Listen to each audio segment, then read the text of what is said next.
Since when has appeasement ever worked? Patrice Lewis likens current situation to the Vikings bullying England. So many things have happened this week, it's hard to know where to start, so I'll begin with a brief history lesson. Consider Ethelred, the Unready, King of England from AD 976 to 1016.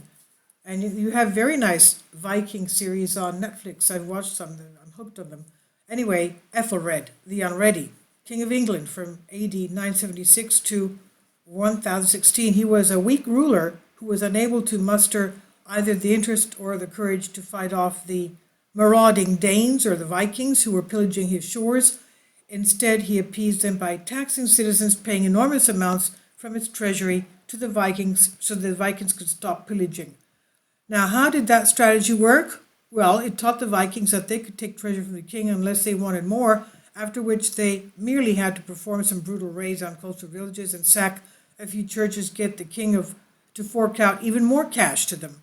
And this was repeated over and over and over again until the Danes, led by Sweyn the Forkbeard, just took over after the Vikings. The Danes took over in 1013 AD. More recently, Neville-Chamberlain appeasement policy with Nazi Germany has been blamed for allowing Hitler to grow strong enough to conduct the atrocity acts of World War II. The point of these historic references is the futility of appeasing an enemy. Sure, appeasement is often a quick, easy fix for short-term difficulties, but anyone knows it's a rotten strategy for long-term stability. This just can't keep going on, obviously. The problem is appeasement continually shifts boundaries. What was good enough yesterday is not good enough for today. Bullies and thugs aren't dumb. They know weak politicians and useful idiots when they see them. Weakness is not admired by bullies and terrorists who only understand one rule, that might makes right. When politicians or activists attempt to appease terrorists or domestic or otherwise, they simply become slaves to their demands, held hostage by guilt or political correctness or other emasculating emotions that render them helpless in the face of increased lawlessness and bullying. The politicians and activists then make endless excuses for the bullies, with concocting more elaborate ways to appease. The ultimate results of appeasement are far worse than if strong actions were taken in the first place. The appeasee begins to think of the appeasement bribes as a right, while the appeaser grows weary at the payoff's failure to end the bad behavior, and resentment builds. People can only be pushed so far, obviously. Today we see tactics of appeasement in shades and spades employed by those unable to learn from history. What has been the result of literal foot kissing? Why, more demands, of course. Big surprise. Now that some politicians and useful idiots have kissed the derrieres of violent activists, what's next? Are all of their sins now expunged? Of course not. All they've done is admit their guilt. As many woke people are discovering, nothing is ever good enough. If you literally kiss the feet of the group of dangerous people, what must you kiss tomorrow to keep their good graces? Is there anything more disgusting than an American on his knees before a tyrant? Asks Melissa McKenzie in The American Spectator. The left, yes, Antifa, and yes, BLM and communist movements want to see all of America cower, bow, scrape, and beg for forgiveness for their existence and for crimes they never committed. They hate their own country. They want to remake America, to transform it into communist society. They don't agree, and they dislike anyone who disagrees with them, and they're willing to use the traumas of anyone to fortify their power. They don't care about business homeowners in cities that are really suffering.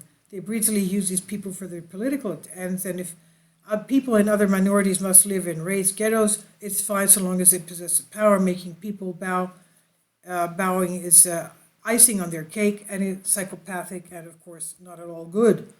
And the latest insane demand by these domestic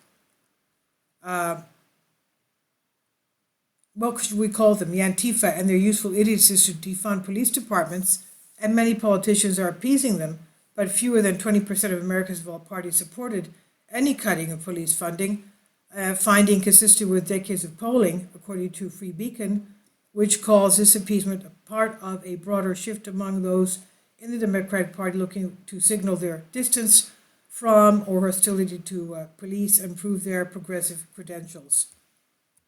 Columnist John Daniel Davidson pointed out, if you want to know what disbanding the police looks like, look at Mexico.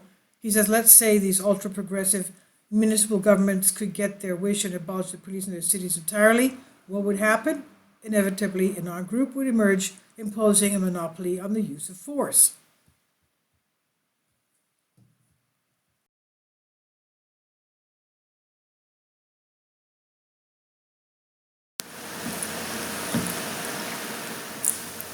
If you'd like to join me on my Patreon account, you will hear content not covered by mainstream media. These riveting stories will be based on my research, and I will state my opinions and give my personal insight on diverse and controversial subjects and world events not covered by mainstream media, and not supported by YouTube guidelines.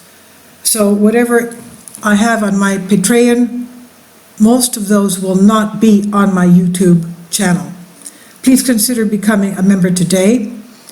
More of the most significant and important videos will be on my Patreon channel. Your support helps me to continue my research and keeps this YouTube channel alive.